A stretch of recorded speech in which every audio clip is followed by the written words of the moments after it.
وآل محمد. قال الله سبحانه وتعالى في محكم تنزيله: بسم الله الرحمن الرحيم.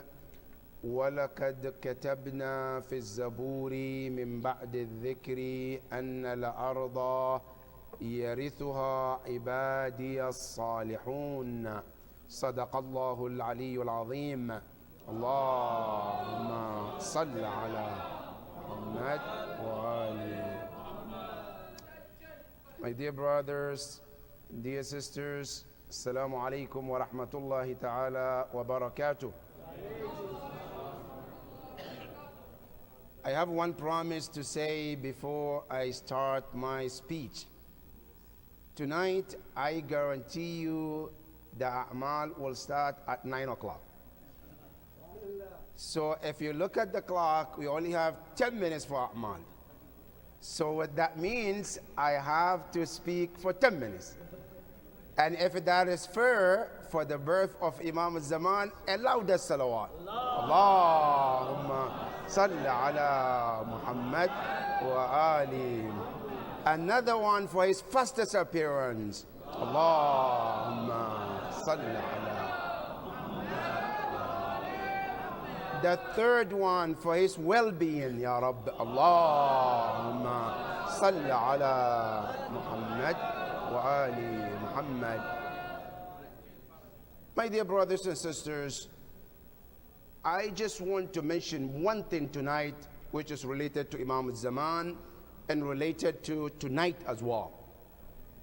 You know, our religion as Muslims, especially Ahlul Bayt alayhimus salam, one of the teachings of Ahlul Bayt is to always carry something called hope in your heart. As a mu'min, as a follower of Ahlul Bayt, always, no circumstance you should ever be into and become hopeless. A mu'min is always encouraged to be hopeful in his life. And that is why our sixth Imam, Imam Ja'far al-Sadiq alayhi afdalus salatu wassalam,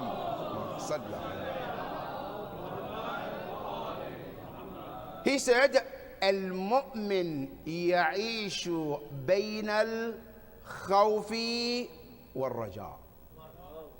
A true mu'min always lives in a fear and hope. What is the hope? What is the fear? The fear is not to fall into sin. Always fearful not to get Allah's anger. And if by any chance that happens, you have a hope in Allah to forgive. That is what Islam is teaching us. And not only that, there is one ayah in the Quran where Rasulullah sallallahu alayhi wa sallam, Allahumma salli ala. A man who was sinful, he committed a sin, the worst sin you can ever think of. And he came to Rasulullah and he was what we call hopeless from the mercy of Allah. Where he was talking to Rasulullah, the Prophet said, what's the matter? He said, Ya Rasulullah, I have committed a sin. I don't think Allah will forgive. The Prophet said, Allah will forgive Ya Abdullah. He said, Ya Rasulullah, I don't think so. Then the Prophet asked him, Ya Abdullah, adhanbuka a'adham am as-samawati a'adham? He said, your sin is greater than the heavens, or the heavens greater than your sin? He said, Ya Rasulullah, my sin is greater than the heavens. Then the Prophet said, doesn't matter, Allah will forgive. He said, no, I don't think so, Ya Rasulullah. Then the Prophet asked him, Ya Abdullah, adhanbuka a'adham am as-samawati wal-ardi a'adham? Is your sin greater, or the heavens and the earth in combined? He said, Ya Rasulullah, my sin is greater than the heavens and the earth. Then the Prophet said, Ya Abdullah, Allah will forgive. He said, I don't think so. Then the Prophet said, Ya Abdullah, my last question with you is this. What is it? I say, Ya Abdullah, adhanbuka a'adham amillahi a'adham? Is your sin greater, or Allah is greater than your sin?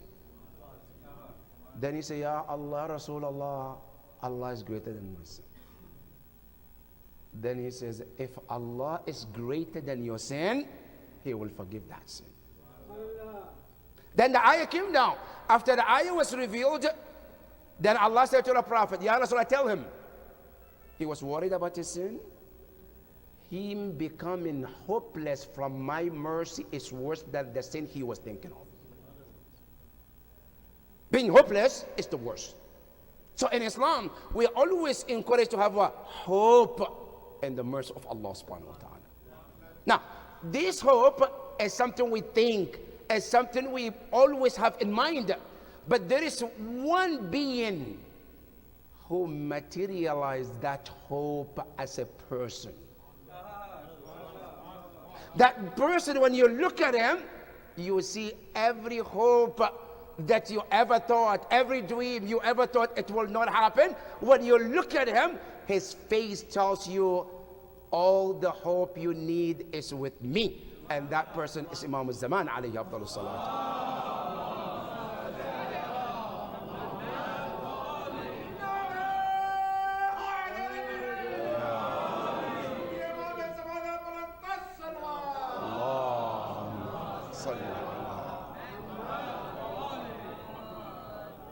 That hope is Imam al-Zaman.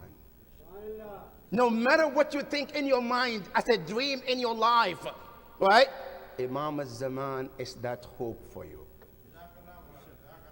I don't have time to go into details in Dua al-Nujba.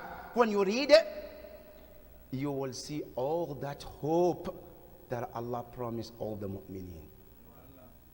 And that is why in that dua, not just him exists, just looking at him. That's why he says, Mata tarana wa narak. When is that day where we can open our eyes and look and see your existence among us? Because you are the embodiment of hope that we lost.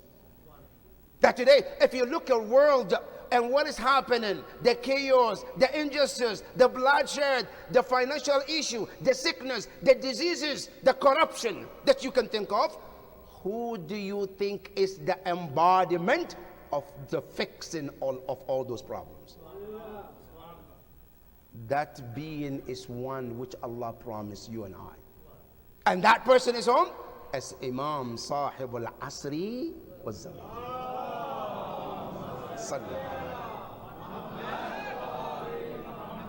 I only have 2 minutes. Let me finish with this, inshallah, too, because I promised you 9 o'clock, and I'm looking at the clock so I don't pass my time. He is the brothers and sisters, Al-Imam Al-Asr. When we call him Imam Al-Asr, Sahib Al-Asr, what does it mean? Al-Asr in Arabic, it means pressure. Al-Asr means pressure. Now, that's why in Arabic, when you want to, when a juice is called what? Asirul Burtukal. Asir, because how do you get the juice? You put a pressure on that orange, you squeeze it to get what? To get the juice out. So in Arabic it's called Asir, Al-Asr, pressure. Imam al-Zaman is called Sahib al-Asr because he is the man people recognize after they had all pressures of life. After economical pressure has got to people, financial pressure, the ignorance, everything that you can think of pressure, you realize that the answer to all that pressure is nobody but Imam al-Zaman alayhi salam.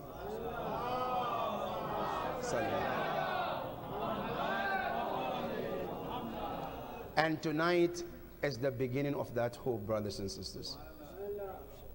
The A'mal is the beginning, which start to recharge the hope for the rest of the year.